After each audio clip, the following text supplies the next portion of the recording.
บายดีพวกน้องมาจากห้องBB318ซึ่งพวกน้องจะมาอธิบายเกี่ยวกับการลงบัญชีของวีซ่าบัญชีธนาคาร2น้องมีชื่อว่านางจันทศร วงศ์ศักดาน้องมีชื่อว่านางพิจารสุริพงศ์น้องมีชื่อว่าน้อยมณีสิงห์แดนบทฝึกหัดข้อที่1ของบทที่4คำถามมีอยู่ว่าธนาคารรวมธุรกิจลาวเวียดสำนักงานใหญ่ซื้อรุดพันธบัตรแลกเงินจากทานพารวยดังรายละเอียดลุ่มนี้มูลค่าพันธบัตรแลกเงินแม่น5 ล้านกีบธนาคารซื้อรุดในวันที่1เดือน8 2016วันครบกำหนดชำระแม่นวันที่30เดือน9 2016อัตราธนาคารซื้อรุด 10% ต่อปีธนาคารเก็บค่าธรรมเนียมในการซื้อรุด 15,000 กีบลูกค้าเสนอธนาคารโอนเงินเข้าบัญชีเงินฝากกระแสรายวันของตนภายหลังหักส่วนลดและค่าธรรมเนียมแล้วธนาคารได้รับชำระพันธบัตรเป็นเงินฝากกระแสรายวันอยู่ธนาคารแห่งสปป.ลาวในเมื่อครบกำหนดพอดี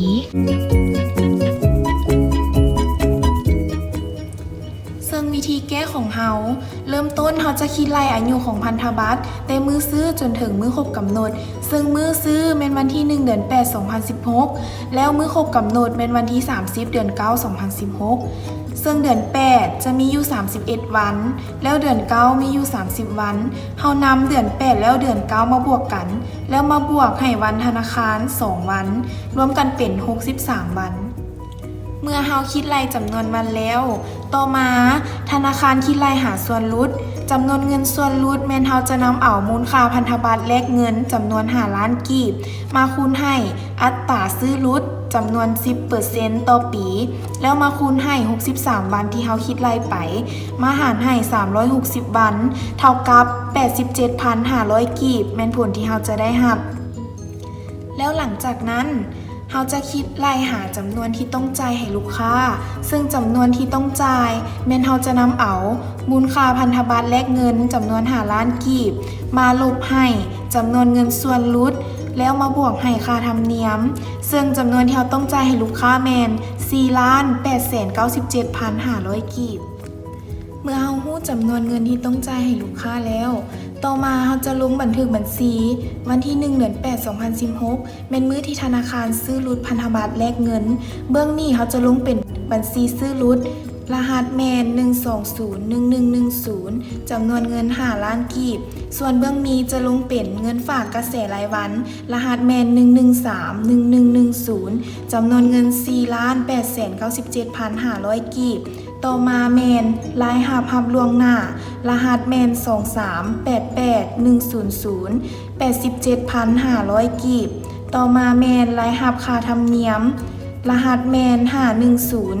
5102870จำนวนเงิน 15,000 กีบเมื่อมาถึงท้ายเดือน8วันที่31เดือน8 2016ธนาคารแบ่งส่วนรายหับล่วงหน้าเข้าเป็นรายหับของเดือนซึ่งรายหับของเดือนเราจะเอาจำนวนเงินส่วนลดมาคูณให้จำนวนวันของเดือน8แล้วมาหารให้อายุของพันธบัตรจำนวน63วันจะได้เป็น 43,055 กีบหลังจากนั้นเรามาลงบัญชีแมนเราจะลงเบื้องนี้เป็นรายหับล่วงหน้าเลขบัญชีแมน2388100จำนวน 43,055 กีบหลังจากนั้นเบื้องนี้เราจะลงเป็นดอกเบี้ยหับจากการซื้อรุดใบยั่งยืนการค้าเลขบัญชีแมน5102111จำนวน 43,055 กีบเมื่อมาฮอดท้ายเดือน9วันที่30เดือน9 2016ธนาคารแบ่งส่วนรายหับล่วงหน้าเข้าเป็นรายหับของเดือนก็คือเขาจะคิดรายหับในเดือนคือเดือนที่ผ่านมาก็คือเขาจะนำเอาจำนวนเงินส่วนลดมาคูณให้จำนวนวันของเดือน9ซึ่งที่มันเป็น32ก็ย้อนว่าเฮาบวก2วันธนาคารเข้าไป